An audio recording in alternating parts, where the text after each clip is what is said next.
गजा में इजराइल मुकम्मल कंट्रोल के लिए अब पेशकदमी और तेज कर दी है और अपने हमलों में इजराइल ने शिद्दत लाई है। लेकिन दूसरी तरफ अगर देखा जाए तो गजा में जब से जमीनी जंग छिड़ी है, जब से इजराइल ने अपने सैनिकों को जमीन पर उतारा है, उसके बाद से इजराइल की परेशानियां बढ़ गई हैं। आईडीएफ के जवानों की हलाकतें बढ़ गई हैं और गजा के अंदर इजराइल के जवान मारे जा रहे हैं क्योंकि इन पर हमास और हमास के जो मुजाहिदीन हैं वो लगातार हमले कर रहे हैं। जी हां, आपको बताते चलें कि गजा में इजरायली फौज की नई कार्रवाई हुई है और इस कार्रवाई में हमले और ज्यादा तेज इजराइल की तरफ से कर दिए गए हैं। और इस बीच आपको बताते चलें कि इजराइल का एक बड़ा अफसर मार गिराया गया है और इसके गहरे असरात एक तरह से हो सकते हैं। दरअसल गजा पट्टी में नया फौजी ऑपरेशन इजराइल ने शुरू किया है। यहां पर मुकम्मल गजा पर कंट्रोल हासिल करने के लिए यह ऑपरेशन चलाया गया है। आपको बताते चलें कि इसी महीने यानी सितंबर के वस्त में इजरायली फौज यानी आईडीएफ ने गजा सिटी के खिलाफ एक नया जमीनी और फजाई ऑपरेशन शुरू किया है। यह ऑपरेशन हमास के बाकी बच जाने वाले जंगजू और ग्रोहों को खत्म करने के मकसद से शुरू किया गया है। खास तौर पर इन इलाकों में जहां आईडीएफ के मुताबिक हमास दोबारा मुनज्जम होने की कोशिश कर रहा है, जहां हमास के लड़ाके अभी भी डटे हुए हैं, जहां पर इजराइल के जो अगवा हैं और जो बंधक हैं वो वहां पर मौजूद हैं, ऐसे इलाकों में इजराइल अब बड़े पैमाने पर एक तरह से कार्रवाई कर रहा है। और इस बीच आपको बताते चलें कि इजराइल के एक बड़े फौजी अफसर की हलाकत हुई है। जी हां, मेजर शाहिर नताइन बोज उगलू की मौत हुई है, जो मेजर कर्नल बताया जाता है इजराइल की फौज का। और इस ऑपरेशन के दौरान आपको बताते चलें कि 22 सितंबर को एक अहम हमला हुआ है और यह हमला हमास की तरफ से किया गया है। दरअसल जब से जमीनी लड़ाई शुरू हुई है, गौरिला जंग जब से शुरू हुई है, हमास ने इजराइल के पसीने छुड़ा दिए हैं। मेजर शाहिर नतानेल 27 साल इजरायली फौजी अफसर है और 7वें आर्म्ड ब्रिगेड की 77वीं बटालियन की कंपनी कमांडर भी है, जिसे गजा सिटी में एक झड़प के दौरान शदीद जख्मी किया गया था। और उसके बाद जब इसे इलाज के लिए अस्पताल में लाया गया तो डॉक्टरों ने इसे मुर्दा करार दे दिया, यानी इसकी मौत हो गई, इसकी हलाकत हो गई। और दूसरी तरफ आप देखिए कि इब्तिदाई तफ्तीश के मुताबिक हमास के एक जंगजू ने, एक मुजाहिद ने इनकी बटालियन के टैंक पर आ रही आरपीजी से हमला किया, जिससे मेजर बोज उगलू पहले तो जख्मी हो गया और इसके बाद जैसे ही इजराइल के इस अफसर को अस्पताल में मुंतकिल किया गया, जहां वो जख्मों के ताब ना लाते हुए एक तरह से दम तोड़ गया और उसकी मौत हो गई। आपको बताते चलें कि गजा सिटी के खिलाफ नए हमले में ये इजरायली बड़ा अफसर है जो हलाक हुआ है। इससे पहले तो कई हलाकतें होती रही हैं। इजराइल और आईडीएफ के कई जवान एक तरह से हलाक होते रहे हैं, उनकी मौत होती रही है गजा के अंदर, जिस पर हमास ने हमला किया है। 2 दिन पहले ही हमास ने एक बड़ा हमला किया था जिसमें कई इजराइल के फौजी हलाक और जख्मी हुए थे। लेकिन ये बड़ा अफसर है और ये पहला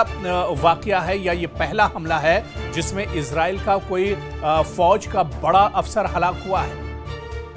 और इस हलाकत से आपको बता दें कि इजराइल को, बेन्यामिन नेतन्याहू को और आईडीएफ को बड़ी चोट पहुंची है, बड़ा झटका एक तरह से पहुंचा है, क्योंकि लगातार इजराइल जिस तरह से जमीन पर पेशकदमी कर रहा है, जिस तरह से लगातार इजराइल ने हमले तेज कर दिए हैं, अब ऐसे में इसका खमियाजा कहीं ना कहीं इजराइल को भी भुगतना पड़ रहा है। अब इजराइल ने अपने फौजियों को जमीन पर उतारा है और जमीन पर गौरिला लड़ाई करना, वो भी हमास के मुजाहिदीन के सामने, क्योंकि जो गजा पट्टी का और पूरे गजा का जो महल वक़ू है वो दरअसल बहुत एक तरह से गुंजान है, बहुत मुश्किल है और गजा में ज़मीन के ऊपर उतर कर लड़ना बहुत ज़्यादा मुश्किल है। और यही दुश्वारी दरअसल इजराइल के फौजियों के सामने भी आ रही है। आपको बताते चलें कि इजराइल के फौजी लगातार पेशकदमी कर रहे हैं, लगातार पेट्रोलिंग कर रहे हैं, लगातार पूरे इलाके में अब इनका सर्च ऑपरेशन चल रहा है। दरअसल इजराइल उन इलाकों की तलाश में है जहां पर हमास ने इजराइल के बंधकों को एक तरह से रखा है। हालांकि हमास ने 2-3 दिन पहले ही एक फोटो जारी किया था और इस फोटो में 48 इजरायली बंधकों के फोटो जारी किए गए थे इस तस्वीर के अंदर, और एक पैगाम भी हमास की तरफ से दिया गया था कि ये आखिरी अलविदाई फोटो है और इन बंधकों को, जो इजराइल के बंधक हमास के पास हैं, इन बंधकों को गजा सिटी के अलग अलग हिस्सों में दरअसल छुपा कर रखा गया है और अगर इन बंधकों की मौत होती है, ये किसी हमले में मारे जाते हैं, तो इसके लिए सीधे सीधे आईडीएफ और इजराइल जिम्मेदार होगा। इसके लिए नेतन्याहू की जो जिद है वो जिम्मेदार होगी, नेतन्याहू की सरकार एक तरह से जिम्मेदार होगी। दरअसल हमास ने चेता दिया है कि अगर इन बंधकों की जान को खतरा होता है, अगर इन बंधकों की जान जाती है, तो उसके लिए इजराइल एक तरह से जिम्मेदार होगा, क्योंकि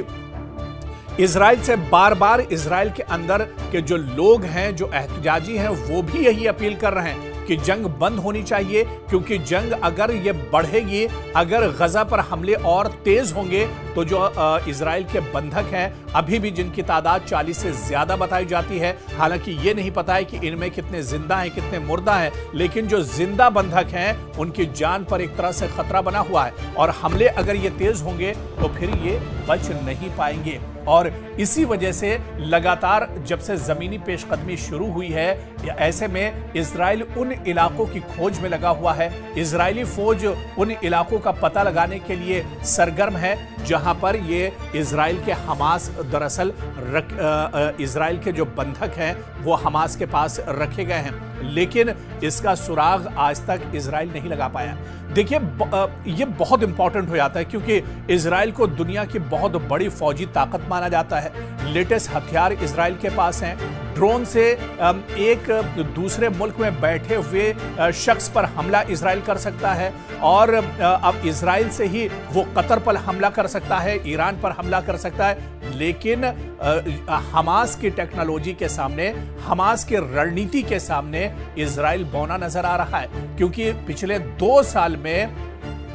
इजराइल अपने बंधकों को पता नहीं लगा सका है। जब बीच में जंगबंदी हुई तब इजराइल के जो कैदी थे, जो बंधक थे, वो मुआहिदे के तहत छोड़े गए थे, लेकिन पूरी कोशिश इजराइल ने कर ली है, लेकिन इजराइल के बंधकों का कोई पता नहीं चल पाया है और इसी वजह से जमीनी जब पेशकदमी हो रही है तो इसमें इजराइल को भी काफी जानी नुकसान उठाना पड़ रहा है। और जिस तरह से हालिया दिनों इजराइल का एक बड़ा अफसर हमास के हमले में मारा गया है, दरअसल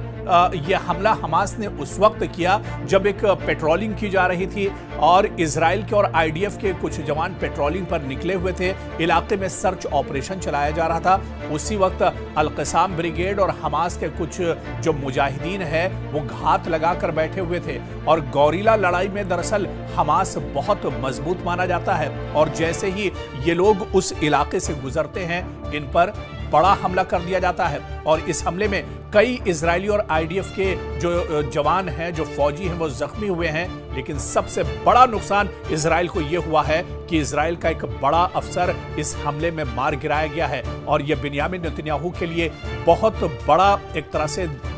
झटका